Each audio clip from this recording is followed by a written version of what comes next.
How's it going, everybody? It's my second video with this bike.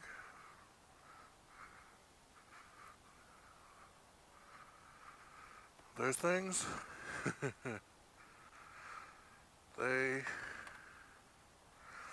you gotta plan ahead if you want to use those.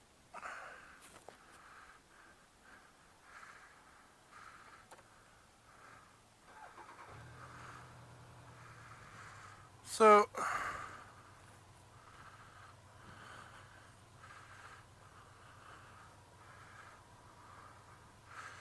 do a little bit of a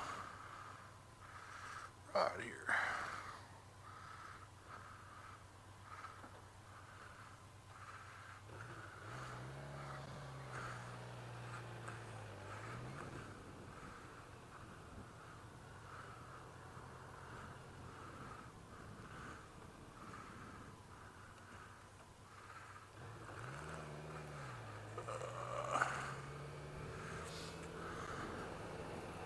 We'll see how long this video lasts before I get too cold and gotta stop. Put my sweatshirt back on.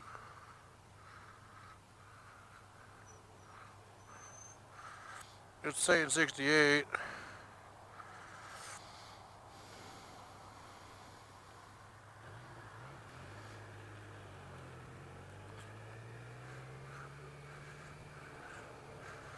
We'll go 40, talk about the bike a little bit.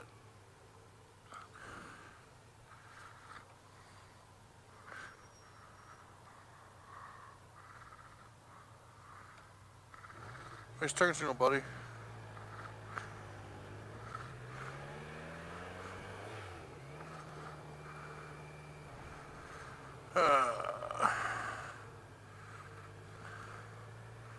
Let's go, let's go, let's go.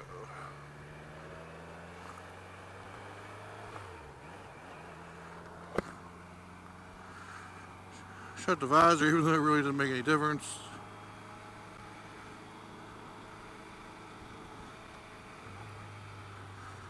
Once we get away from these stop signs, we'll put my feet up on those pegs and cruise for a little bit. See how hard they are to get to, because it's a wide bitch. This bike's a wide bitch up front.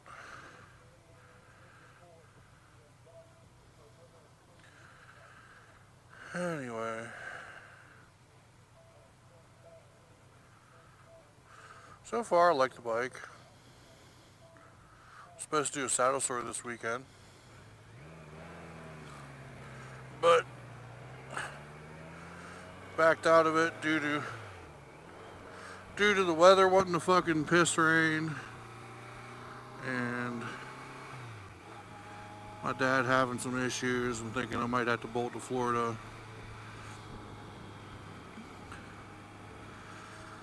So I was going to take the car, and then I talked to my dad that Wednesday, and I said, well, I already backed out, and I really don't have anyone to take care of the cats. So I stayed, getting some stuff done. It's been nice just to have a kind of like a staycation, I guess you'd call it. So I'm not too upset about that. Staycation's always nice. I know my boss would rather me be there, but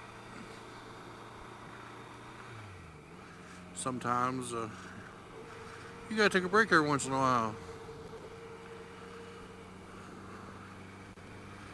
This bike is definitely a whole other animal from the KLR, which that's gonna be coming back out soon. And KLR is not going away.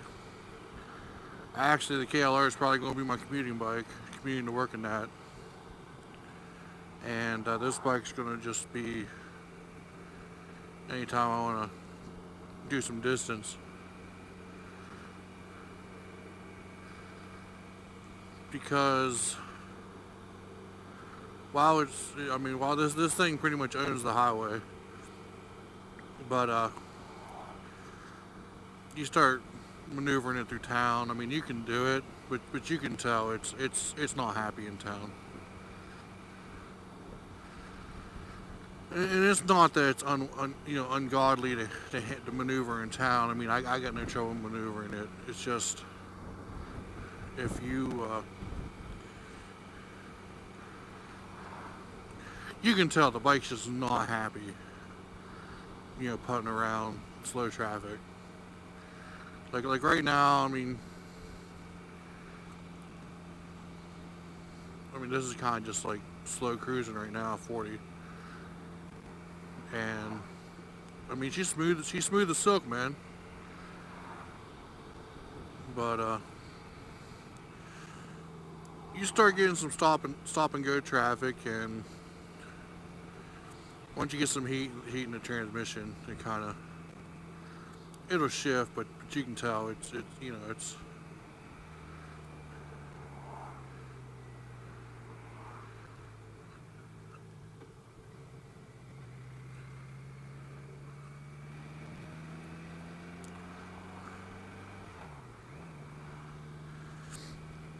you can tell that what this thing likes and don't like. You really don't want to hustle it. It don't like being hustled. But again, I mean it's a touring bike. I mean actually it's kind of classified as a quote sport touring bike. But all the modifications I've done to it so far is basically took it more towards just the touring side. The floorboards, they drag. You find real quick where the floorboards start dragging. The stock pegs on these things are actually super high on the are actually pretty high. Your legs are pretty bent up on this bike. But I'm also Sasquatch, and you feel like you're kind of up on this bike a little more, where like I mean, this plastic down here, I mean it's still close to my legs, but it's not like how the Goldwing was that I sat on, where like literally, I mean, see how this kind of like tapers away, where the Goldwing just has like this, it just squares off, and it just makes me feel like it's just tight. But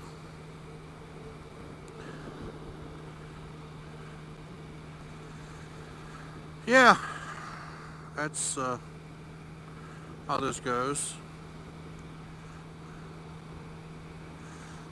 I've gotten used to using the mirrors. Everyone complains about seeing your hands in the mirrors. Unless you got bar end mirrors, guys, you're going to see part of your body. Unless you're running bar end mirrors. And actually, I mean, you give them adjusted good enough, you can see about anything you want to see on this.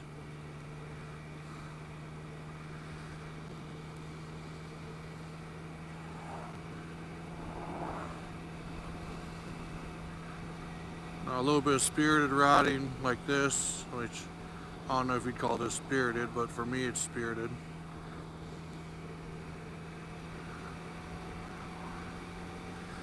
It's kind of weird. I think my KLR's got more lean angle, but that's just because it's got more ride height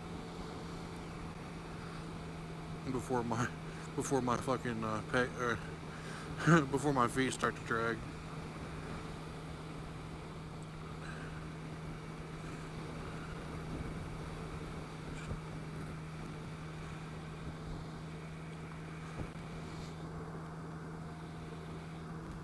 Oh shit. Is that cut on the shifter? Yep, that's no good.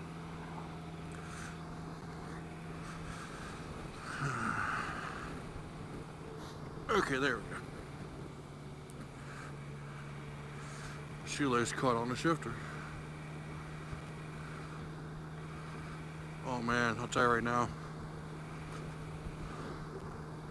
She's a wide bitch. But being able to put your legs up like that,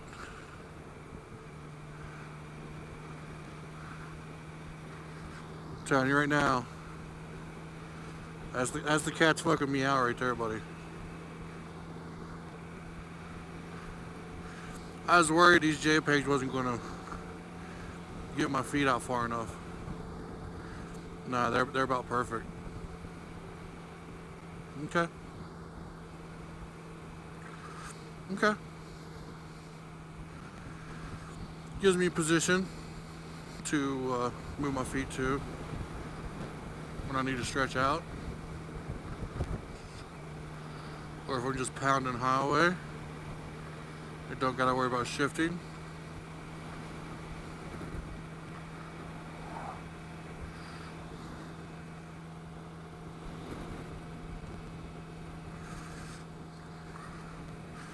The only complaint about them is when they're folded in and you're riding, you can't fold them out. You almost got to plan ahead of these things. You got to fold them out before you go.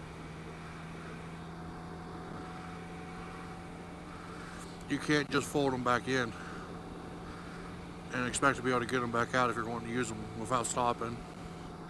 There's nowhere for your foot to grab. They hide underneath the, I guess you call factory crash bar. They hide underneath that. So it's not real natural. I'm still not super used to just how far I can take this thing over before this stuff starts to drag.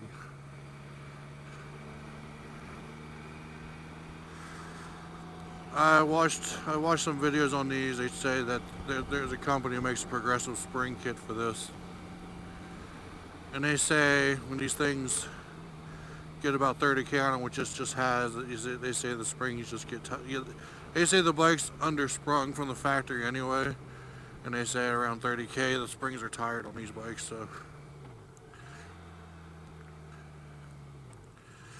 So and everyone, videos I've watched about this, that they get the progressive springs or do the whole shock kit, they say it really wakes up the performance of this bike. It gets it higher in the air, which that's what it needs.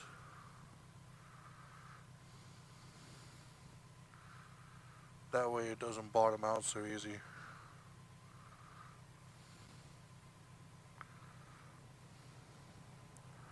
So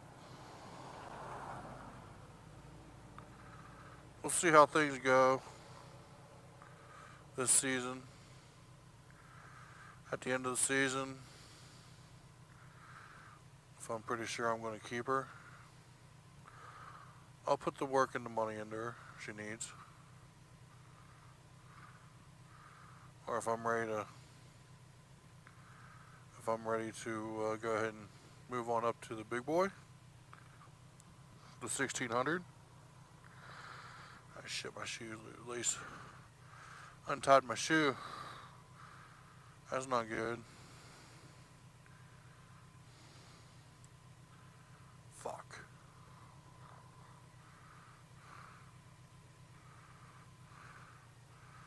Lucky there's no chain to grab my fucking shoelace. Fuck.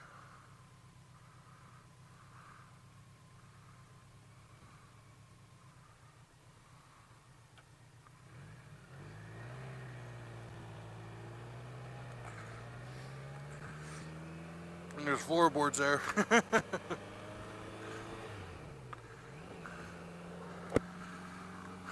Still got to adjust the shifter a little bit. I've just been kind of just dealing with it. It seems like I can shift it easier with my shoes on instead of, like, for some reason my boots, I search for this shifter and search for it to upshift. In the downshift, it just seems like it's more of a chore to downshift with boots on. Whereas shoes, it ain't that big of I don't know if it's just because the shoes ain't as bulky as the boots. But I don't know.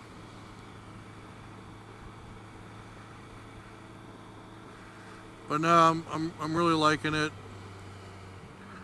I said the KLR is going to basically be my commuting bike, and I'm not done wanting to tool around the trails on it. That's the whole reason I did all the upgrades I did to it, because I wanted to do some adventure riding, some ADV riding. So, which is kind of nice that I have this now, because now some of the modifications that I was trying to do to the bike to make it ride both worlds, I can kind of take it more focused to the enduro world now, instead of trying to make it run highway and run the dirt. And I always talked about that, you know, if I got a road bike I really liked, you know, I can kind of start focusing some, you know, because there's some modifications that I did to the KLR that I wouldn't have done otherwise. I mean, it's nice to have some of the stuff that's on there. So if I do want to travel on it to get to somewhere, it's possible. But it's not going to be like trying to travel on this. So this is going to be the highway monster, and the other one's going to be the commuter slash around town slash,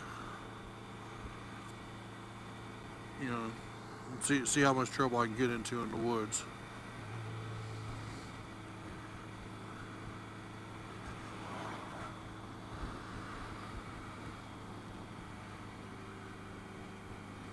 I can say this much. The first distance I rode with this, when I first got it with the pegs before I put the floorboards on it, after a while it put this weird pressure on my tailbone because, and again, like I said, the stock pegs, someone already put lowering blocks on them that lowered them about an inch and forward an inch. Where these floorboards brings it about like 1 3/4 inches forward and like 2 inches down or something like that.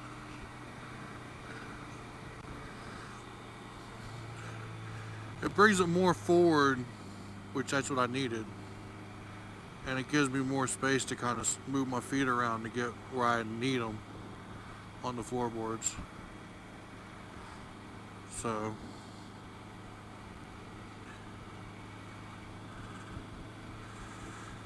the cool thing is, if the windscreen all the way up, I can pretty much ride with the visor open if I need to. Which that ain't all the way up. That's all the way up, but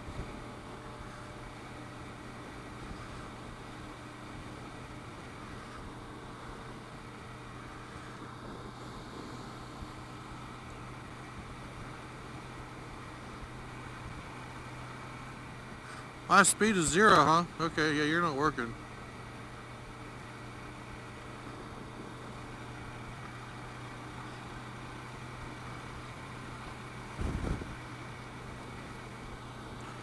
As another thing too, breaking in street tires on a street bike, or road bike I should say, was fucking weird, man.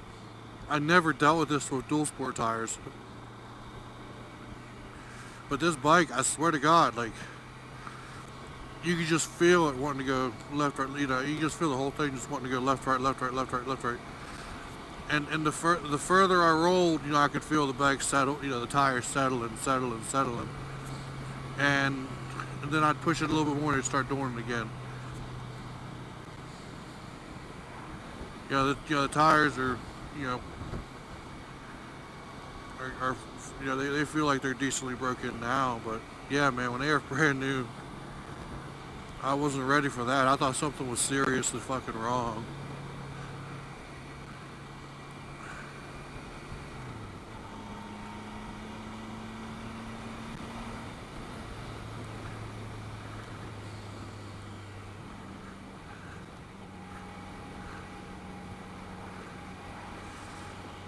But so far the experience with this has been pretty good.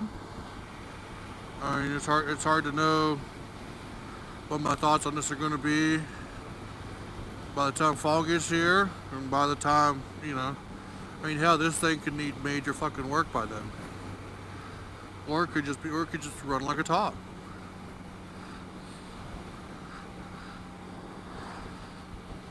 I still want to do the gear case oil. I think that might be part of why my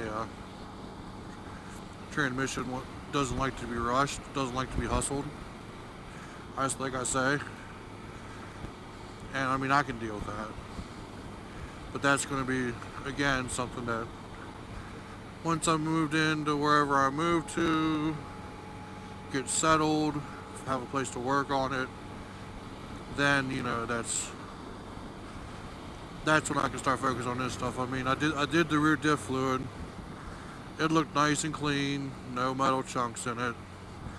Like I said, I think this diff's been changed. I think this diff was changed not long before the guy got rid of it. Because part of the paperwork that came with his bike was he had them check the clutch on this thing before the last time he took it in, because the service manager wrote, customer heard horror stories about the clutch about the clutch going bad once it checked.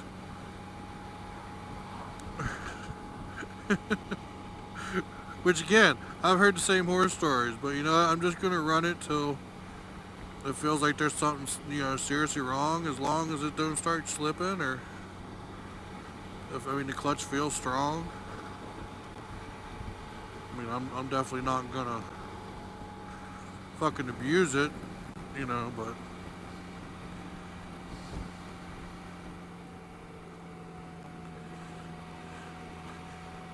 I mean, Christ, I drove a truck. And Christ, the old service truck I drove, that clutch is completely fucking smoked, man. You got to too steep of a hill, man. I mean, you can just smell it burn. And he had a clutch bad, and I think it had like 160,000 miles. Now, I know that's a fucking truck versus a motorcycle, but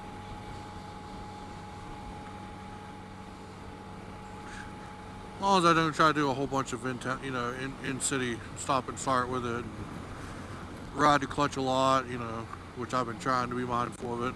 The KLR don't matter, it's a wet clutch anyway. And it's not a complete teardown to change. Well, it's a complete teardown, but you don't gotta take the whole rear end of the fucking bike to change it apart. This one, I'll keep an eye on it.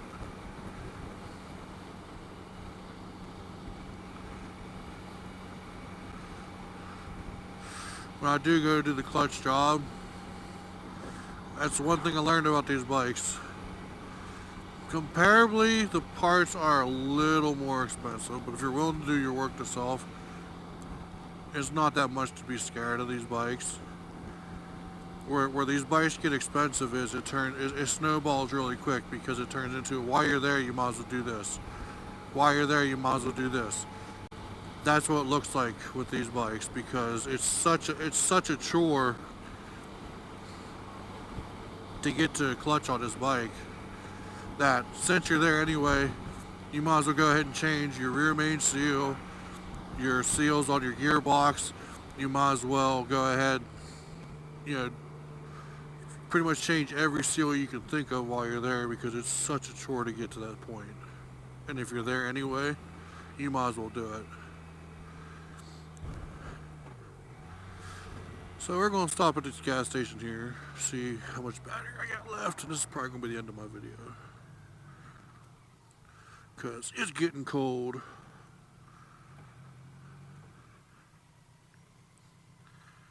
It's getting chilly, and I don't feel like freezing my ass off. I want a good night test for the headlight, and I think tonight might be the night. So, anyway guys, thanks for watching, and I'll see you in the next video.